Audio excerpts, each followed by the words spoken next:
doctor. We generally use the word stress when we feel that everything seems to become too much. We're overloaded and wonder whether we can really cope with the pressures placed on us. Anything that poses a challenge or a threat to our well-being is a stress. Now, some stresses get you going and they're good for you. I mean, without any stress at all, life would be pretty boring. Think Australia. However, when stress affects both our mental and physical health, that's bad. Now, the human body responds to stresses by activating the nervous system and specific hormones. These hormones will speed up your heart rate, your breathing rate, your blood pressure, and your metabolism. Blood vessels open wider to let more blood flow through to large muscle groups, putting your muscles on alert. Pupils dilate to improve vision. The liver releases some of its stored glucose to increase the body's energy. This stress response turns you into a lean, mean fighting machine, which is why it's also called the fight or flight response. And the idea is to help you perform well under pressure.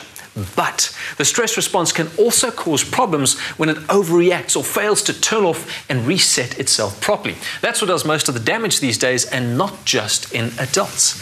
And now, how does stress manifest in children? I think we're really looking at three categories of symptoms. The first, and often the most obvious, especially with little children, are the physical symptoms. Okay. So you are looking for things like nausea, vomiting, recurrent flus, recurrent infections, those sort of things. That's right, because stress reduces your immune system. It does. Almost shuts it off. Yes. Okay. The second one would be the emotional indicators. So you'll find that children are quite crying, very clingy, those sort of behaviors. You might also find that they're very irritable, agitated, don't want you to come near them, those sort of things. And I imagine that's a change in behavior. So what was once normal is now becoming abnormal. Yes, okay, absolutely. And then the third thing, which you actually just touched on now, is the behavior. So what we would see in behavior is often a regression in behavior. We might find children who were previously potty trained might start bedwetting.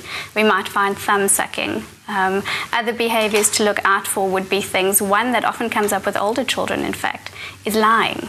Oh, wow. Okay. Which is quite an interesting one. And not lying in terms of trying to protect yourself, more a lot of fantasy telling, storytelling. Oh, right.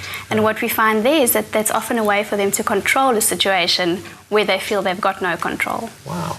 Okay, so now those are the signs and symptoms that parents can see in their kids. Do you look out for anything else? I mean, drawings. What else would you look out for? We can look at drawings. Drawings are quite subjective, and we'll look at a pattern that is specifically child draws, so not just at the one drawing. But I am going to show you some things that we often notice. So what you'll see, for instance, is there'll often be a narrowing of the shoulders. If children feel that it really is, it's almost literally just too much for them, for their shoulders. Okay. So there'll be a littering of the shoulders. And for this one, quite often we'll also see that they'll shade the face. Shading happens, quite often.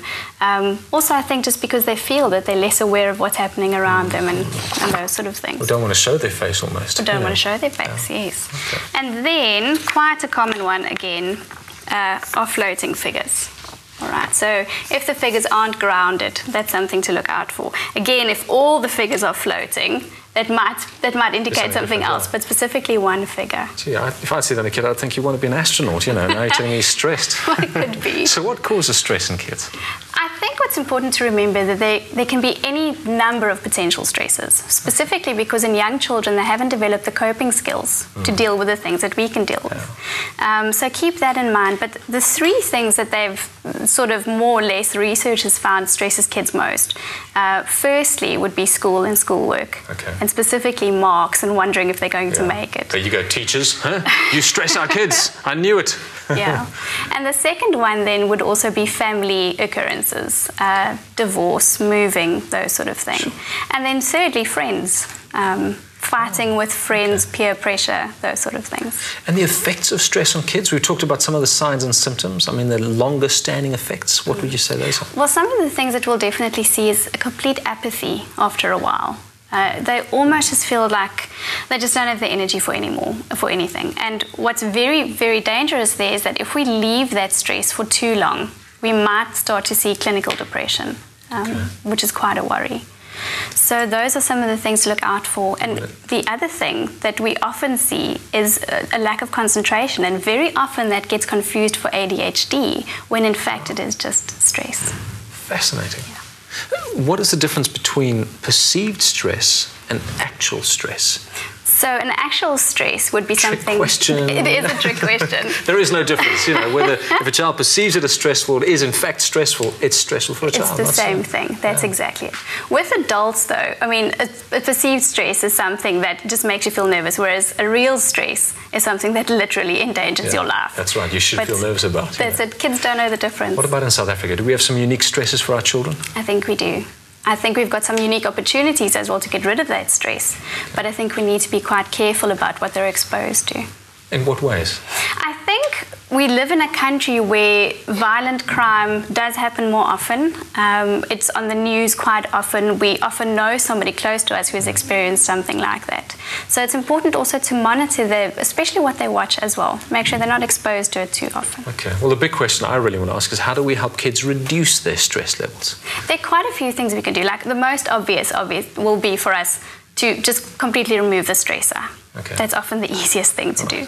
But it's not always possible. And secondly, we have to think about, is that really something we want to do? Because if you always remove the stressor, the kids are never going to get those coping skills. So what we want to do is we want to teach them some stress management skills. Okay. Things like just getting the stress out. I'll often give them balloons to jump on and squash and just something physical. Yeah. I'm not feeling a bit stressed at the moment, so you think the big answer would be to just jump on this balloon or pop this balloon? You can try. Oh, that felt good. You're right. I feel so much better. It does actually help. I feel like playing with Play-Doh, actually. I suppose that's another way of kind of getting tangibly rid of stress. It is. And it really is like a stress ball. I mean, just being able to squash it does also help. And then what a really nice idea is that you can actually add some aromatherapy oils to those. Okay. Because the relaxation that comes with that. Right. Anil, that's been fascinating. Thank you. Particularly the balloon popping thing. I mean, you may not be able to prevent your kids from feeling frustrated, sad, or angry, but you can provide the tools they need to cope with these emotions. Here are 5 keys that Anil and I have come up with to help your kids beat stress. Notice out loud. Tell your kids when you notice something they might be feeling. It seems like you might still feel mad about what happened at the playground, for example. Listen to your kids. Ask them to tell you what's wrong. Listen attentively and avoid any urge to judge, blame, or lecture. Parents, encourage your child to tell the story by asking questions. Put a label on it. Many kids don't yet have words for their feelings. If your child seems angry or frustrated, use those feeling words to help your child learn to identify the emotions by name. Kids who can recognize and identify emotions are less likely to reach the behavioral boiling point. Be patient, parents. It hurts to see your kids unhappy or worried, but try to resist the urge to fix every problem, as Anil said. Instead, help them grow into good problem solvers. You won't be there to solve each problem as your child goes through life, so by learning healthy coping strategies, kids can manage their own stresses in the future. And finally, just be there. Sometimes kids don't feel like talking about what's bothering them. Doesn't mean they don't want their parents to leave them alone. You can help them feel better just by being there. Isn't it nice to know that your presence really counts? I want to live the best life.